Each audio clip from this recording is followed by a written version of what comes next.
बहुत समय पहले कांतारा नाम का एक साधारण से दिखने वाला बैल हमेशा सफर करता रहता है और जिस भी गांव में पहुंचता है वहां के लोगों की बीमारियां ठीक कर देता है और गरीबों को दान देता है।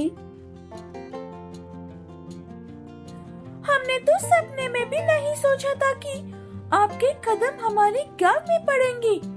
आप यहाँ पर आए, हमें ये देखकर बहुत खुशी हुआ है कांतारा जी। औरों का भला करना ही मेरा जीवन का एक मुख्य लक्ष्य है।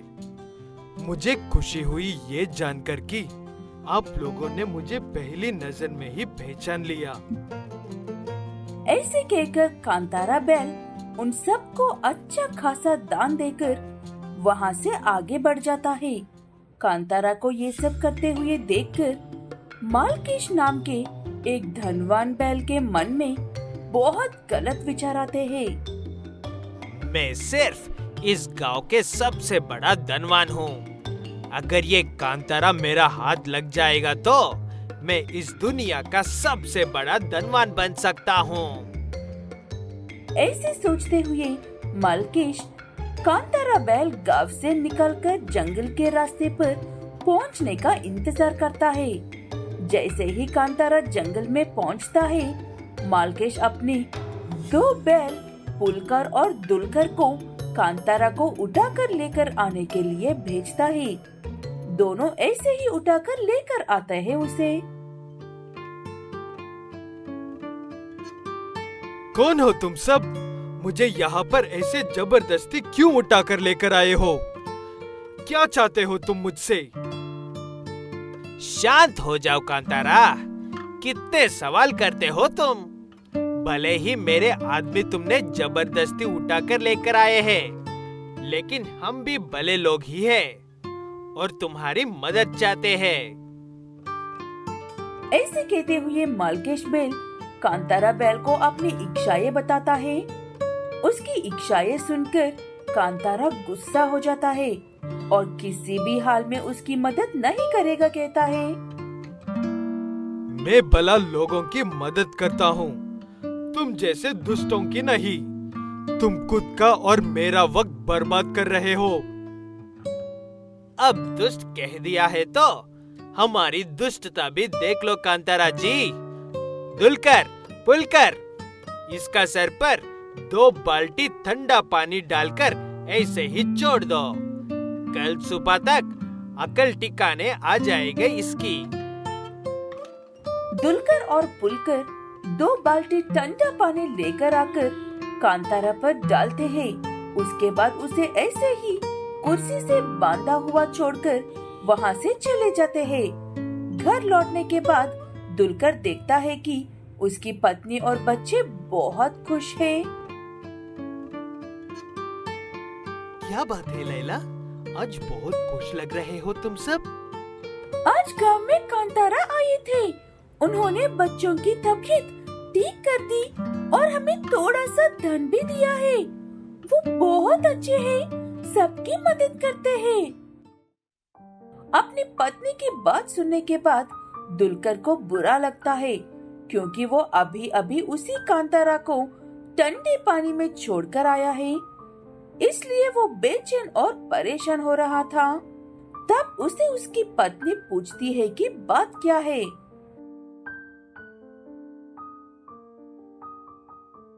मैंने बहुत बड़ी गलती कर दी है लैला।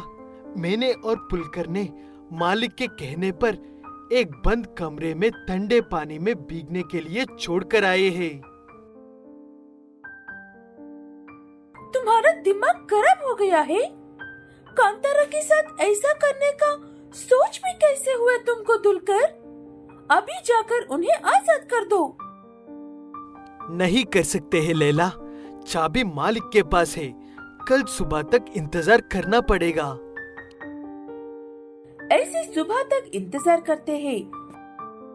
सुबह होते ही दुलकर पुलकर के घर जाने वाला होता है, लेकिन पुलकर ही उसके घर आकर कांतारा के बारे में बताता है। ठीक है कहकर दोनों कांतारा को बचाने के लिए जाते हैं। आए हो तुम दोनों? मैं तुम्हें ही बुलवाने वाला था। चलो उस कांतारा की खबर लेते हैं। हम यहाँ पर कांतारा को परेशान करने के लिए नहीं आए हैं, उनकी मदद करने के लिए आए हैं। ये क्या बकवास कर रहे हो? कल तक तो ठीक थे, आज अचानक से क्या हो गया है तुम्हें? मरना चाहते हो क्या? ऐसे पुलकर मालकेश को अपनी बातों में उलझाता है और दुलकर जाकर कांतारा को आजाद कर देता है। तुम्हारा बहुत बहुत शुक्रिया मित्र, ये एहसान कभी नहीं भूलूंगा मैं। ऐसे कहकर कांतारा बैल मालकेश को लेकर वहाँ से गायब हो जाता है। उसके बाद कभी भी कोई भी मालकेश बैल और कांतारा बैल को नहीं देखते हैं। उज्जवलपुर नाम के एक गांव के पास वाले जंगल में जाली नाम की एक जादूगरनी गाय अपने चांद जैसे घर में रहती है। जादूगरनी को उसकी शक्तियाँ उसके चांद जैसे घर से मिलती है और हमेशा अपनी शक्तियों का इस्तेमाल औरों की भलाई के लिए ही करती है। ये बात चांद को बिल्कुल भी पसंद नहीं आती है। मेरे बच्चे की तबीयत खराब है जादूगरनी जी, मैंने इसका अच्छे से अच्छे हॉस्पिटल में इलाज करवा कर देखा है, लेकिन ये ठीक ही नहीं होता है। अच्छा, क्या नाम है बेटा तुम्हारा?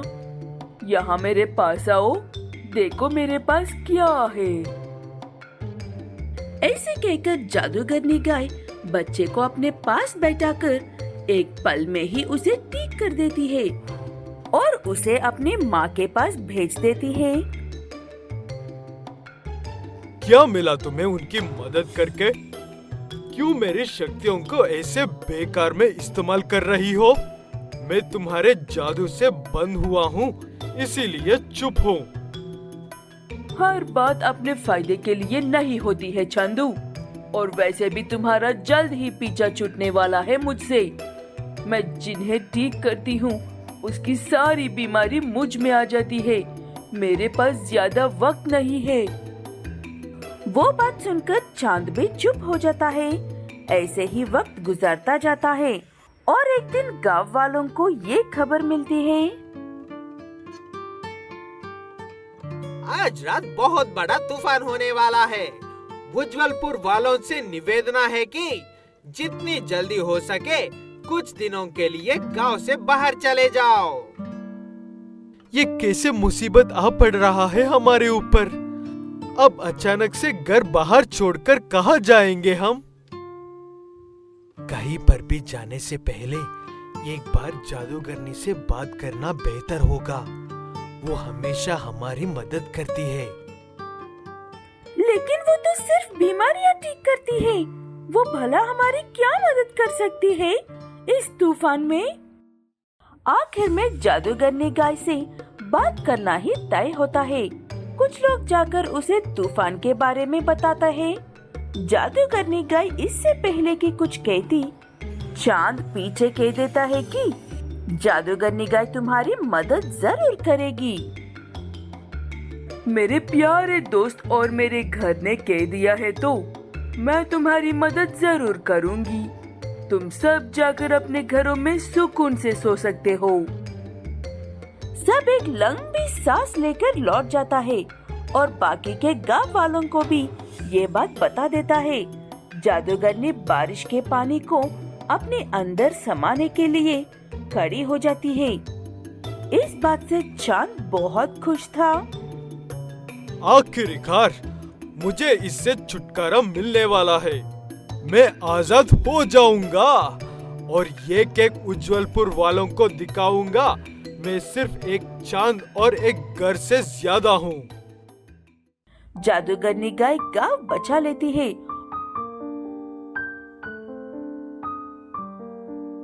और कमजोर पड़कर मर जाती है। ये बात पता चलने के बाद गांव वाले बहुत दुखी होते हैं और बहुत अच्छे से अंतिम संस्कार करते हैं। मैंने कहा था वो सिर्फ तबीयत ठीक करने के लिए सही है। आज हमारी जादूगरनी हमारे साथ होती जादूगरनी हमेशा कहती थी कि उसे शक्तियाँ उस चांद घर से मिलती है। वो जरूरत पड़ने पर हमारी मदद करेगा। ठीक है कहकर लोग फिलहाल के लिए चुप रहकर जरूरत पड़ने पर चांद के पास जाते हैं और अपनी समस्या बताते हैं। लेकिन वो ये नहीं जानते थे कि चांद की सोच कैसी है, इसलिए उसकी बातें सुनकर हैरान हो जाते हैं। तुम्हें क्या लगा मैं उस जादूगरनी की तरह बेवकूफ हूँ जो तुम्हारी मुफ्त में मदद करूँगा? मेरी मदद चाहिए तो मुझे पैसे दो, और गांव में रहना है तो टैक्स देना पड़ेगा। ये बात जाकर सारे गांव में बता दो। मैं कुछ ही देर में आ रहा हूँ वहाँ पर राज करने के लिए। चांद की बातों से डरे हुए गांव वाले वापस लौटकर सबको चांद के बारे में बताते हैं और हमेशा की तरह सब उस बूढ़े बैल पर चिल्लाते हैं। इस बार उसके पास भी कहने के लिए कुछ नहीं था, ना जादूगरनी ना चांद। मरने वाले से बचने वाला बड़ा होता है, आने दो उसे। देखते हैं ये बिना हाथ पैर वाला क्या करता है। ऐसे कहते हुए वो बूढ़ा बैल सामने खड़ा होता है और सभी गांव वाले उसके पीछे खड़े होते हैं। चांद बड़े जोश में उछलता हुआ आ रहा था। तभी वो सिर्फ एक छोटे कंकर की वजह से लुढ़क जाता है और सीधा नहीं हो पाता है। बचाओ बचाओ, कोई मेरी मदद करो, मैं खड़ा नहीं हो पा रहा हूँ। तब वो बूढ़ा बैल उसके पास जाकर बिना कुछ किए और बिना कुछ कहे खड़ा हो जाता है। इधर उधर देखते हुए शोर मचाने के बाद चांद को उस बूढ़े बैल की खामोशी समझ में आती है। वो मुफ्त में किसी की मदद नहीं करता है, इसलिए कोई भी उसकी मदद नहीं कर रहे हैं। इसलिए चांद माफी मांग लेता है और अपनी गलती मान लेता है। उसके बाद सब उसकी मदद करते हैं और वो हमेशा के लिए जादूगरनी की तरह सबकी मदद करने लगता है।